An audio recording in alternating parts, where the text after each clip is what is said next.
Boom! In an interesting turn of events, we have a yes-gi match today as we have the Professor Brock on the left and he's going up against 300-pounder Anthony on the right. Remember, if you want to get great gear, make sure to use my link in the description below to get wonderful gear from xmartial.com and look extremely stylish. Now this role is great if you want to see how to beat up a much larger opponent even though you're also large yourself. We can see here that Brock is going to start off the round by using some excellent frames, and anytime you want to be on bottom from the half guard position, you want to make sure that you can block their arms so they're not going to be able to get a cross-face grip on you. If you can block the arm and then stuff it, it'll set you up for a lot of sweeping opportunities. Anthony is able to finally get his arm out of that position so he won't feel like a toddler for too long, but Brock is still doing a nice job with his right arm covering the hip. This is going to prevent Anthony from putting all of his weight on him, even if Anthony wants to move around and look for the crossface at this time. Brock is not too concerned about this and he's going to hit his own little small sweep attempt. He tries to go for a little elevator sweep and it doesn't work, but it does put him in the butterfly position. Unfortunately, these two decide to hug for a long time, so let's do my question of the day while we wait this one out.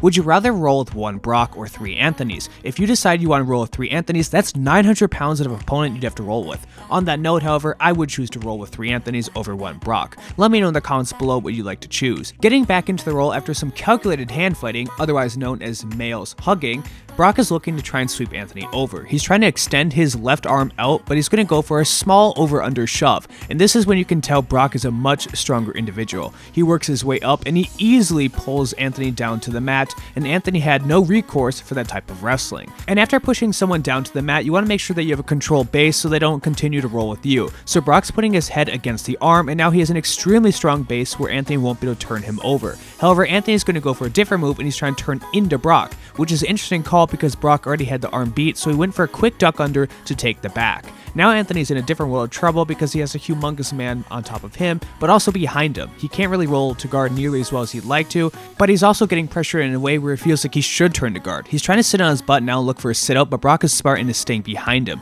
If you can stay behind your opponent, they're never going to be able to get to a strong position like they'd like. As these two wind up in the half guard position, notice how tight Brock is to Anthony. He's pinching him together with his arms and his hips. This is going to allow him to easily be able to flatten Anthony out. And as we all know from previous videos, if you can flatten your opponent out, you can move around them freely. Brock is going to decide that he wants to move into the mount position simply by swinging his right leg over. Once he's in the mount, Anthony has to decide this is the time to go. If you're going to sit on bottom from this position, you're just waiting to get submitted. All you have to do is start turning out to the side at about 1/8 of a turn. Once you can turn a little bit, then you can start bringing everything in. You want to bring your elbows in at the same time so he can't control your arms, set up arm bars, look for kimuras or other attacks. But we need to make sure that we're moving. Dead hips on the bottom are not going to please anybody, including yourself. Nothing's worse than getting submitted.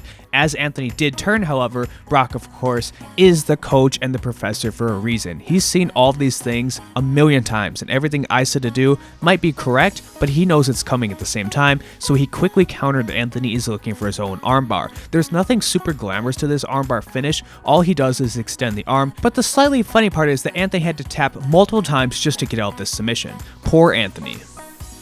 So that was a great and easy finish for the first round for Brock as he established a nice armbar over Anthony. But now they're heading into round 2, and I want you guys to comment what you think Brock would do in this next round. I will give you a hint, he's going to be using a gi technique. They are wearing the yes gi, so you might as well go for it. Now you are going to see that these two mammals are engaging in some extremely high IQ battling, and that's called pawing at each other. Yes, they're both trying to establish the first grip so they can decide how they want to move in.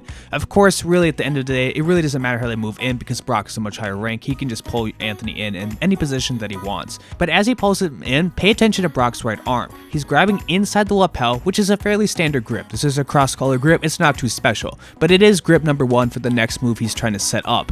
Then he's putting his left foot on the hip and he's going to try and swing around. He brings his left hand over onto the other side over the shoulder, and he's setting up the puppy dog choke. This is a Brock named move, and it's called the puppy dog because he thinks that material on the gi feels like the back of a puppy's neck. All he has to do to finish this choke now is to bring his legs in at the same time he's compressing on the choke, and soon Anthony's going to have to tap because that is so much immense pressure with Brock's strength. So there you go. You got to witness Brock doing a puppy dog choke in the yes gi. And I also expect everybody to call it the puppy dog choke going into the gym because if you you don't, Brock might do that to you. They're heading into round 3, and clearly Anthony wants to try and get a lead on Brock because he has to get some revenge for those 2 easy submissions. He's trying to move into the half guard, and we can see here this is exactly how you want to use defensive half guard. Again, as I talked about earlier, you need to defend the arm that's coming in for the crossface. Brock is always making sure that he's trying to frame against the arm so he doesn't have to carry too much weight, but he also isn't going to have his neck stuck. As Anthony is able to swing the left arm over, this gives Brock the underhook, and he's going to get a nice and easy elevator sweep.